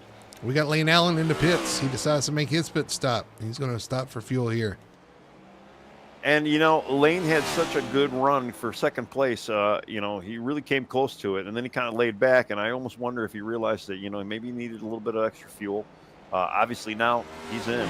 He does need fuel. Well, he's going to get that one lap of clean air, so hopefully he can maximize that. He's coming in for fuel. It doesn't look like they're changing any tires. It's just going to be fuel only as he pulls away. Now, Lane's probably hoping, though, that Brandon Fetterplace is probably going to have to do the same. Maybe he can kind of get a little bit of jump on him and get back to some hard racing, maybe catch him for second. I feel like everybody's going to have to stop. So, at this point, I think everybody's going to have to stop. It's just a matter of maximizing the pit in, pit out, and seeing if you can gain a position here. As I say that, it looks like Fetterplace actually is, I think I heard him coasting. He is running pretty slow. I'm kind of watching him go through the chicane right now, or the bus stop on the back straight, and yeah, he's looking awfully slow around there. So, yeah, I wonder. Let's see if we can hear him coast into the braking zone. He's definitely not pitting yet, though. But yeah, I don't know if he was coasting, but he definitely was slowing down there. The one person I think that's not going to pit, I think we're going to see Nathan stay out for this. I'd be very shocked to see him come down. I think, too, with the amount of lead he's got, I just think he's been babing it. So full disclosure, I set up the schedule and I set up the race links, and I seem to remember making sure that we needed a pit stop in this last segment. That was kind of the goal. So I think everybody's going to have to stop. It's just the question of how much fuel you have to take. Possibly. I think, if I did it right. Now that's going out on a limb, making sure, you know, I knew what I was doing, but. Well, you know, we did see Jeff Chandler, too, come in for a top-off towards the end of that last, you know, the end of the stage pit. So I'd be curious to see if he's even planning on coming back in. I mean, he's already one lap down, but just kind of a gauge to see maybe did he get enough, or maybe that's been his strategy this whole time, too, to kind of just baby it, make sure he's got enough fuel so he doesn't have to pit again. Well, Richie also had to pit the second time around, so he's got a lot more fuel. Oh, we got issues with Wayne Grassi. Oh, and he's blown up. He's smoking. Uh-oh. He certainly is. What happened? Oh, he missed turn one. Let's go back and see. Did he chase Elliott? He got loose coming out of the chicane, but then drove straight into the turn one barrier. Oh, yeah, he did. He did the same thing as Chase Elliott, and that blew his engine. Yeah. My stream's been acting a little spotty, but maybe that just might be my connection. What's that? Well, it's back on. Maybe just might be, like I say, my connection to the broadcast. It looked like it was stuttering, but it might be all right. Yeah, Wayne is he is definitely in bad shape. He's pretty much done for the night. The good thing is, I think he's hopefully done enough to advance. Hopefully, he's still trying to get it back around the pit road. Well, right now he's probably going to end up finishing 11th. So there goes your number 7 tonight there, Wayne. Mm-hmm. But will 11th be enough to keep him in this? 7-11? I guess that's the question. Yeah. Thank you very much. They're closing a bunch of stores from what I know. Completely unrelated topic.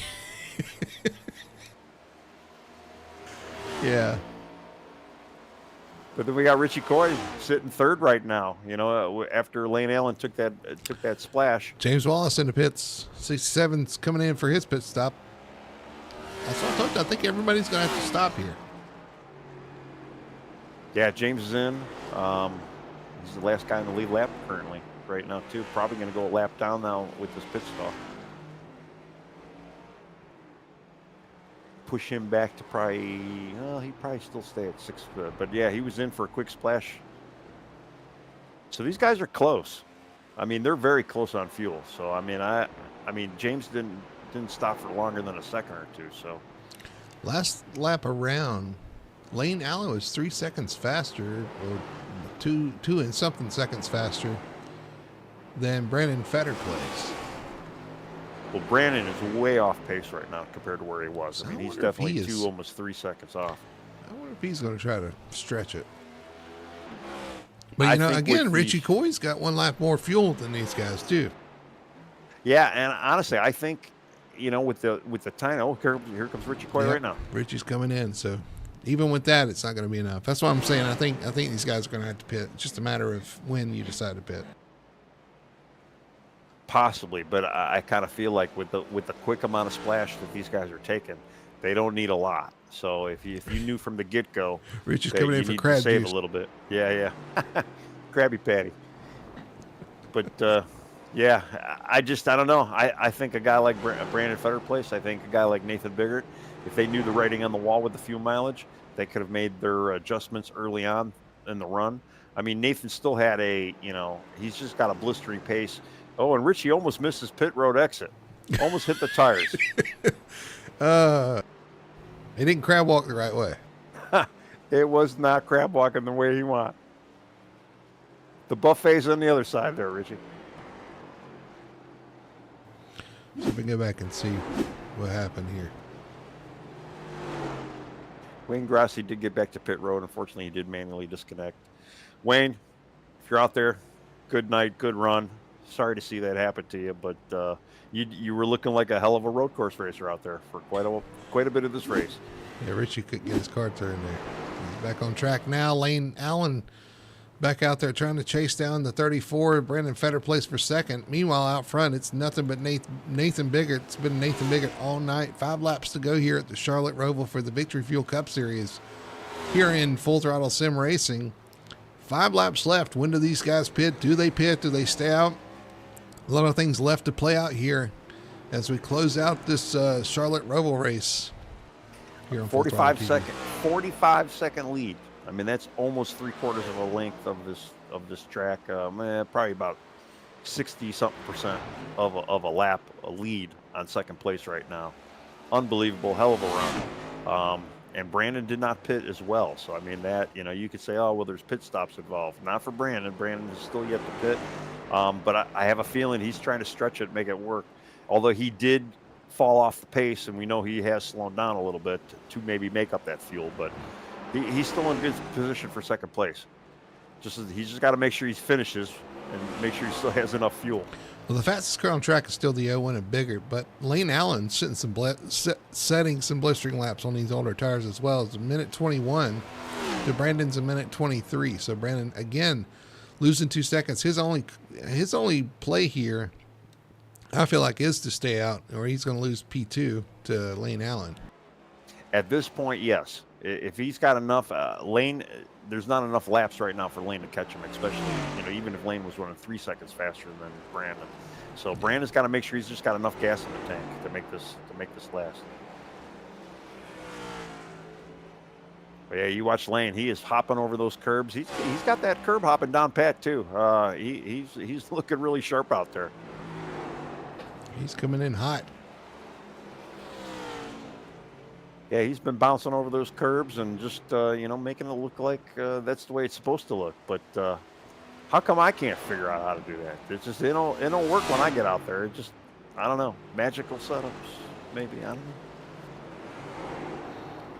Magical setup.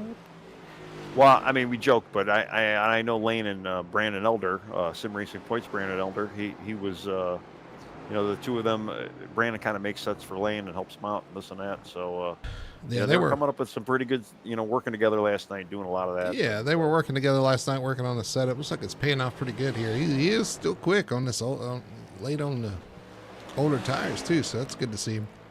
We'll see if Better Place decides to pit this time around. As we come to 3 laps to go here, he's going to stay out for another round. Yeah, well, he's got a 13-second lead over Lane right now. So, again, Lane is just hoping that Brandon's either going to have to pit or maybe run out of gas. And Brandon's got a little bit. Brandon probably knows, too, he's never going to be able to retain second if he's got to pit. So, right. It really depends on how much gas these guys got, and they might be fine with gas right now. But I haven't seen Brandon really pick up the pace at all. So as far as lap time goes, so he's still in save mode. Another 121 for Lane Allen, 121.3. Brandon Fetterplace, 123.2. So he's definitely about 2 seconds slower. Yeah, Brandon picked up the pace a little bit because he was running 3s, 3.6s, 3.7s for like 3-4 laps in a row. And now he kind of increased that by half a second. So he might have found that balance of where he knows he's got enough gas to get to the end. Even if maybe he's got to coast a little bit. But he knows if he's got a pit, then second place is kind of done for him. Maybe even third at the rate he's going. It looks like third may be in question if he decides to pit as well. So, yeah, Richie's got a little bit of a, he's a little behind. Or not Richie, we got Colton. Colton would be in striking distance. Colton's got 13 seconds off of Lane. So, yeah, there is a potential of him losing third as well, yeah. He stays out once again here. 2 to go. So, I think they pretty much decided at this point. We'll see what Nathan does. Coming around turns 3 and 4, or NASCAR 3 and 4 anyway. It looks like he's going to stay out one final time. So he looks like he's saved enough fuel. He'll come to the white flag. 1 lap to go here at the Charlotte Roval. For Nathan Biggert, led flag to flag. And looking on to bring home win number, I believe, 12 on the season. So another dominant win. Well, he just lapped 5th place Richie Coy as well. So, and I mean, he's still running 120s and saving fuel.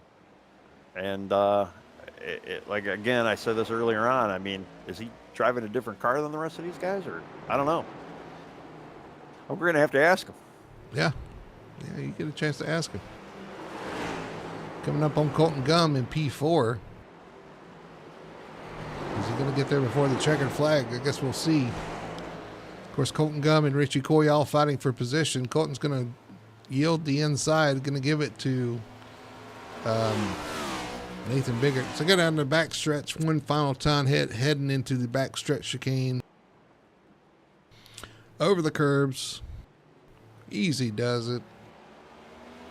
Now, is Colton going to be able to hold off Richie? It's like, no, Richie's going to come through. Colton's going to yield that position, but coming out of NASCAR turn 4 into the final chicane for the final time. Over the curbs, a hop, skip, and a jump away. Nathan Biggert's going to win here at the Roval 200K. Not surprising. The guy I'm watching right now is Brandon Fetterplace. I'm just waiting to see if that thing's got enough gas in it. He's got, he's definitely got the lead where if he needs to coast, he could probably do it. Looks like we're going to add a few laps next year when we come back. Maybe. Some of the guys are going to probably be like, no, let's decrease the laps. Oh, well, yeah. Watching Fetterplace in P2, jumping over the curbs on the backstretch, coming home. And there's Lane Allen on the backstretch as well. You can see him now, but it's not going to be enough. Nope. Yeah, we knew Lane didn't have enough time to get up there. And, Brandon did a great job saving all that fuel. All he's got to do is coast in now, and he should be all right. Over the bumps, over the turtles. A little turtle soup, and he comes around. P2 for Brandon Fetterplace. Lane Allen coming home P3. And he's gonna take the checkered flag there, and that's gonna be all of your lead lap finishers. 3 cars on the lead lap. Wow. Yeah. Well, good race pretty much overall. Not overly exciting, but not overly boring as well. Um, fortunately, fortunately for the rest of the field, Nathan Biggert kind of spanked everybody, and almost a second or a full minute, 57-second lead over second place. That's pretty damn impressive. Nathan Biggert doing his victory donuts here. We'll look at our final results here from the Charlotte Roval. Nathan Biggert takes home the win here tonight in the 01. Brandon Fetterplace finishes P2. Another solid finish by the newcomer. The 14 of Lane Allen finishes P3. Richie Coy finishes P4. That's where he started. Colton Gunn finishes P5 in that 10 car after starting outside pole. Good solid run for him. James Wallace, probably the story of the night when it comes to the points, finishes P6, does exactly what he needs to do, has a good solid night, brings it home 6th place. 7th place is going to be the 57 of Joshua Johnson. 8th place, the 31 of Jeff Chandler. 9th is going to be Brian Dublé. 10th is Wayne Grossi in the 7, his late race issues. 11th is going to be Ryan Hedrick. 12th is the 48 of Jamie Knopf, and 13th, Daniel Simmons. Yep. Fortunately, it's some pretty good movers and shakers there. Fortunate night for Wayne.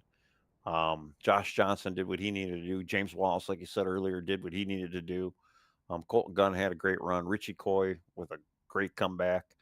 Jeff Chandler, too, gained a couple spots there towards the end with some of the others' misfortune. Brian Dublé had a great night opposed to that wreck. Put him a few laps down. And Jamie Knopp, unfortunately, had the issues, was under the gun tonight, was totally looking forward to this race, and just unfortunate for him. All right, let's see if we can pull in our 3rd place finisher tonight. Lane Allen in the number 14 Tesco Havoline Chevrolet comes home P3. Lane, you had a solid night there, and I noticed you stopped for fuel. Some of those guys didn't. Could you have saved it, maybe made it, or were you expecting those guys to pit?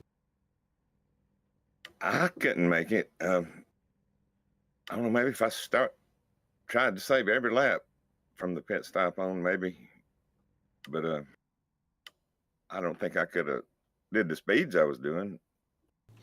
Yeah, it was a good solid finish, and that's the thing too. Do you want to slow down? That's not the fun way to run this. You want to race a little bit, want to have a little fun. But talk about that battle with the Fetter place. I mean, you guys were kind of out and back. You'd catch, he'd pull away a little bit. You guys were battling pretty much the whole race right there together. And again, pit strategy kind of dictated, kind of where you were finishing, but you guys still finished 2nd and 3rd right there. So talk about that battle and how much fun, if any, you had out there tonight. Oh yeah, he was hard to catch there. When I did finally catch him, he seemed to speed up. So I think he was saving what he could and still staying in front of me. But yeah. Well, you should push him a little harder. I noticed when I noticed he was letting off a little bit, that's when I checked my gas. I don't know, there was 10 or 15 to go, and I was good. I mean, 2 complete laps short, and there wasn't no way.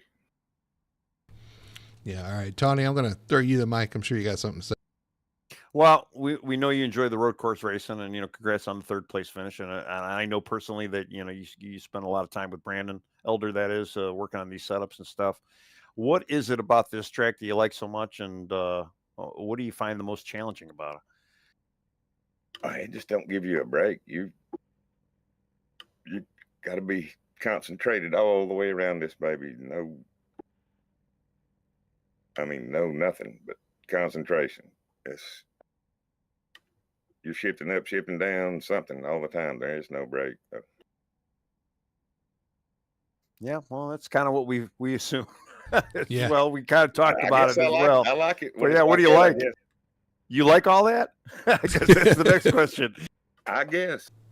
Well, anyway, hey, good solid finish tonight. Solid P3 finish. Good for the points, too. You pretty much kind of cruised your way into the round of 8 there for the playoffs. So congratulations on that as well. Congratulations on P3. I'm going to hand you the mic, though, and let you do your shout-outs, your sponsor plugs, and Mike Shores.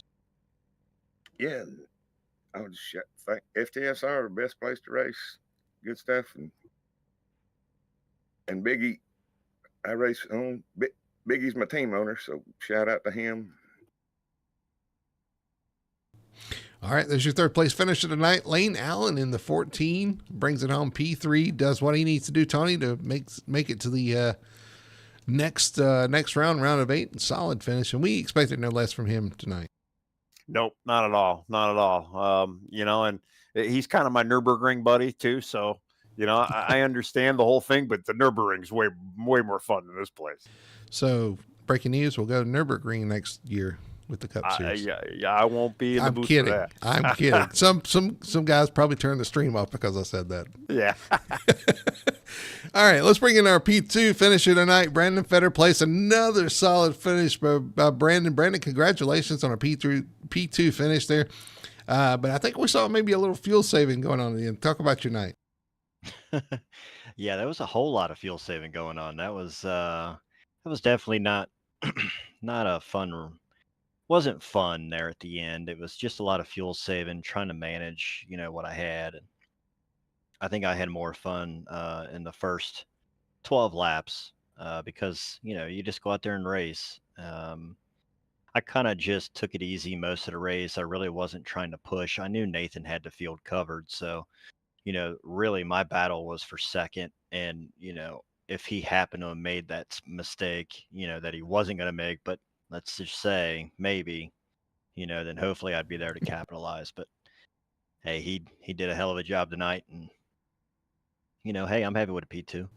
Yeah, again, another solid finish, man. You broke into the scene big time at Kansas when we took them to win the first race, and you kind of followed it up with a couple solid finishes tonight. Again, another P2. And I guess just talk about you talking about how close was the fuel? How close were you to running out? I ran out on the backstretch, so Okay. I was able to save. My fuel was basically, it was telling me that I was either a lap to the bad or a half a lap to the good, and it kept kind of switching back and forth. So, I knew it would be tight. I'm just happy that I was able to save. I think it was like 5 laps. I think we were short by like 5 or 6 laps. So. Yeah, I'm gonna have to go back to the drawing. We were talking about in the broadcast. I'm going to go back to the drawing board because I sure thought 5 laps was enough for you guys not to have to fuel save. But I guess I was wrong. Yeah, we, and I don't know how Nathan did it. I was just talking to him. I'm like, I don't know how you run top split times and still save fuel. Like that is like witchcraft to me. I still have no idea how he does it. But hey, he definitely put on a clinic. So that was definitely. I'm definitely going to go back and study that tape just a little bit. Well, yeah, I guess my question is, you kind of made a grumble last week with the plate tracks, like you didn't enjoy them. You did really good at the 1.5 miles when you won Kansas, and now here you come running second over a road course. What is your relationship with road courses? Are you kind of a fan of them? I mean, apparently you did really well tonight, so just kind of get a little bit more background of you and being in the FTSR here. Yeah, I like the 1.5 miles. I feel like I'm probably strongest there, but I think a lot of people like 1.5 miles. Or, it's kind of about managing tires and fuel and whatnot. But I really like road course racing. I'm not like everyone else. A lot of other people don't like road course racing for some reason. I think it's kind of neat.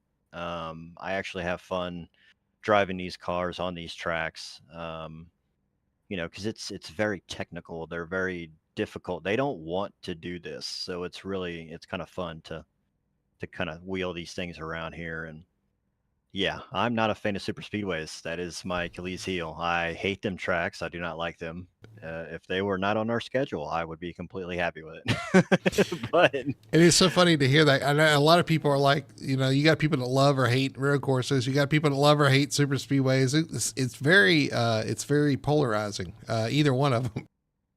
yeah, I have a lot of terrible luck, and it's not even, most of the time it's not even my own doing. It's just wrong place, wrong time. You end up, someone gets a bad bump, or someone makes the wrong lane choice at the wrong time, and all of a sudden half the field's wiped out. And I'd like to have a little bit more control than that. So I like these road courses in 1.5 miles. So I'm pretty excited to go to Vegas next week.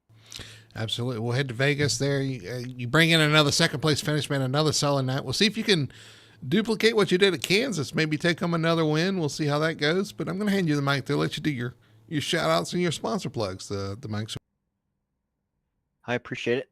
Thank you to Bowie Esports for all the help that they give me in all these races. And thanks to you all for the awesome broadcast. I can't wait to go back and watch it. Thanks to everyone who watches. Other than that, hey, I'll see you guys in Vegas. All right, we head to Vegas there. We'll see if Brandon can duplicate what he did at Kansas. Brandon brings it home P2. Brandon Fetter placed in the 34 machine. And no surprise there, Tony, to see him perform once again. He seems like he's been solid everywhere he's been so far. Yeah. And I kind of agree with him about the road course deal. So, I mean, yeah, some guys like them. I'm a big fan of them too. Not specifically this track, but yeah, they're not too bad. Yeah, he had some good arguments too about the super speedways. I hate to be out of control. He's absolutely right. One guy that did not relinquish control at any point tonight, led every single lap, flag to flag, started from the pole. Nathan Biggert in the 01. Nathan, congratulations. Win number, I believe, I'm losing count, 13 on the season. Yeah, something like that. It might be more. Oh. Am I short you on? It I'm might be not more. sure. I'll agree with that statement. Yeah, I don't even know what it is either. But It's win 13. 14. Yeah. 14. You had 13 coming in. So win number 14. Yeah, it was a good night for sure. I ran the Roval a few times this week, got used to it, got good with the setup. And honestly, the setup didn't really make a big difference. I think at the Roval, I think I was doing just as well in the fix that as I was with the open setups this week, but it's just the flow of the track and hitting them. A lot of it is the two chicanes, hitting those right and you're finding a lot of speed there. I was going to say, everywhere else, everyone's really close. I was going to say with what you did out here tonight, I'm sure everybody wants to hear this. What is the key to running those kind of lap times here on the road course? What do you know that these guys have yet to figure out? well, and saving fuel on top of it because you didn't pit. Yeah, we definitely had to save fuel. And I was able to actually save extra to be able to go out another lap and do burnout so I didn't get in trouble like I did at Watkins Glen. Yeah. So I made sure to save extra. But yeah, I think, like I said, that's definitely the secret. I noticed it all week long, it's very hard to pass. You need track position at this racetrack. And everyone's really fast. And I think the biggest speed difference is the one place you really can't pass, and that's the chicanes. I think if I watch my relative, a lot of them laps and just seeing the distance behind and what I'm gaining, it was mainly in the chicanes where I could pull ahead. Well, it's the guy dominated when he said, "I'm saving extra fuel so I can make an extra lap, do some donuts." Tony, I'm going to hand it to you. Well, I guess that's going to follow up my next question. Were you driving a next-gen Cup car out there like the rest of them? I don't know. I might have added a little extra horsepower or something. It definitely seemed to go good tonight. I was able to save the tires.